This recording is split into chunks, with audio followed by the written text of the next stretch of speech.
বাংলাদেশের আশেপাশে আছি, খুব কাছাকাছি আছি, টুস করে ঢুকে যাব।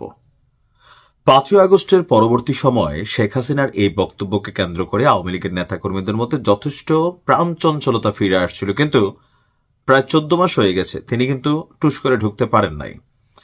গেল ৩ থেকে ৪ দিন যাবৎ বাংলাদেশ আওয়ামী লীগের যে কর্মসূচি ১৩ই নভেম্বর ঐতিহাসিক সেই লকডাউন পরিকল্পনা এবং একে ঘিরে নানান ধরনের অ্যাক্টিভিটিস যেটা আছে, তো এই বিষয়গুলো সম্পর্কে ইতিমধ্যে সোশ্যাল মিডিয়াতে বেশ কিছু ভিডিও ভাইরাল হয়েছে, বিশেষ করে টিকটকে এমনকি ফেসবুক রিলসেও।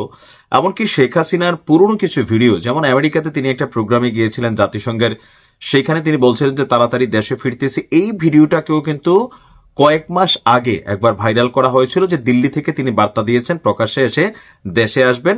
আবার এই ভিডিওটাও যেটা ওই ভিডিওটাতে আবার গত ২ থেকে ৩ দিন যাবৎ সোশ্যাল মিডিয়াতে টিকটকে বিভিন্ন প্ল্যাটফর্মে প্রচার দেওয়া হচ্ছে যে শেখ হাসিনা দেশে ফিরবেন দিল্লি থেকে টুস করে। আর এই বিষয়গুলোকে ঘিরে আসলে সরকার কি পরিকল্পনা নিচ্ছে বা বাস্তবতা কি শেখ হাসিনা ফিরবেন? ধরেন আমার এই ভিডিওরেও কেউ কাইটা কইটা ২০ সেকেন্ডের একটা রিলস বানিয়ে ছেড়া দিল, কিন্তু পুরো ভিডিওটি আসলে আমাদের ফেসবুক পেজে যতক্ষণ আপনি না দেখবেন আমার অথরাইজ পেজ ছাড়া, তখন আপনার ভিতরে বিভ্রান্তি ছড়াইতে পারে। আসুন দেখি মূল ঘটনা কি। কিছুক্ষণ আগে গণমাধ্যমে আমাদের BD24 লাইভ সহ কয়েকটা নিউজ পেপারে যেই শিরোনামটা ছিল যে হাসিনার বাংলাদেশে ঢোকার খবর, বিশেষ বার্তা পুলিশ সদর দপ্তরের, এই পত্রিকাও যেমন এই যে হেডলাইনটা করছে, আমরাও হেডলাইনটা দিছি একটা পত্রিকাকে কপি করে, সেইটাও কিন্তু একটা মুখরোচক হেডলাইন। বাস্তবতা হচ্ছে টোটালি ভিন্ন। তবে পুলিশ বেশ কিছু বার্তা দিয়েছে। পুলিশের হেডকোয়ার্টার, আপনারা জানেন যে স্বরাষ্ট্র মন্ত্রণালয়ের একটা বিশেষ বৈঠক হয়েছে।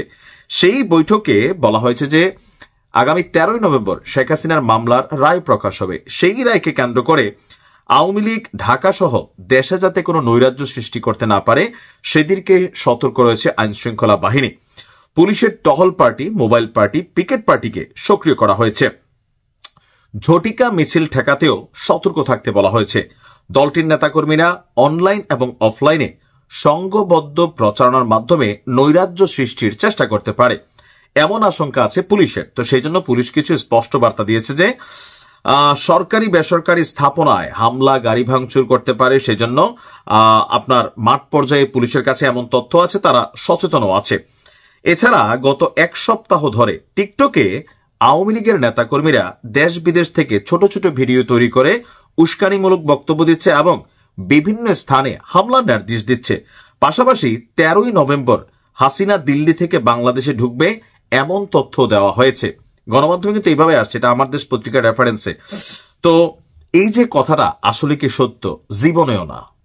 আগামী ১৩ই নভেম্বর দূরের কথা, ১৩ই ডিসেম্বরও শেখ হাসিনা বাংলাদেশে ঢুকবেন, এবং কি নির্বাচনের আগেও শেখ হাসিনা বাংলাদেশে ঢুকবে না। বলে ভাই আপনারা কেমনে জানেন?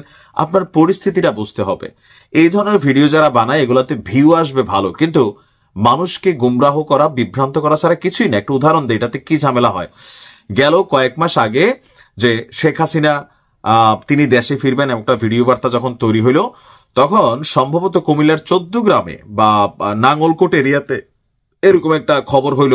হুট করে যুবলীগ এবং ছাত্রলীগের ২৫-৩০ জন কর্মী এলাকার বাজারে গিয়ে মহড়া টহরা দেওয়া শুরু করলো যে শেখ হাসিনা ঢুকে গেছে বা ঢুকবে বা কিছু এরকম একটা জানি আসছিল ভিডিওটা। লোকাল পিপল ধরে এমন ছেঁচা দিছে বিএনপি, জামাত সহ স্থানীয় মানুষ, বা পরবর্তী সময় তাদেরকে পুলিশে দেওয়া হয়েছে। তো তারাও বুঝতে পারে নাই যে শেখ হাসিনার এই ভিডিওটা এআই দিয়ে তৈরি করা অথবা এটা একটা ফেক ভিডিও। তারা মনে করছে নেত্রী ঢুকে গেছে, এখন তো আর কি হবে। এই পারসেপশনটা দেখেন এইভাবে বিভ্রান্তি তৈরি করে।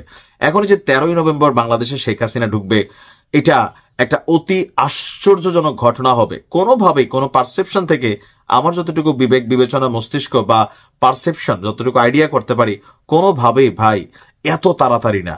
আর সর্বশেষ শেখ হাসিনা নিজেও কিন্তু বলছেন যে তিনি কখন দেশে ফিরবেন, যখন আওয়ামী লীগের রাজনীতির দিন আসবে, আওয়ামী লীগ ক্ষমতায় আসার মতন অবস্থান হবে, ওই সময় তিনি আসবেন।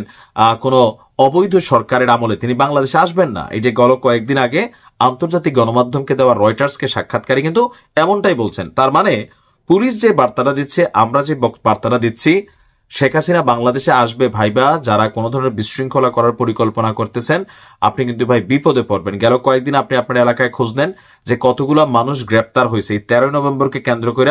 এর আগ পর্যন্ত অনেকে কিন্তু ঝামেলা যুক্ত ছিল। এখন এই 13 নভেম্বরকে কেন্দ্র করে স্বাভাবিক ডক্টর ইউনূসের সরকার বা বিএনপির যে ভাষা, জামাতের যে ভাষা, বুঝতেই পারছেন এই পরিস্থিতিতে আওয়ামী লীগ মাজা শক্ত করে দাঁড়াবে, কোনো সহিংসতা করবে।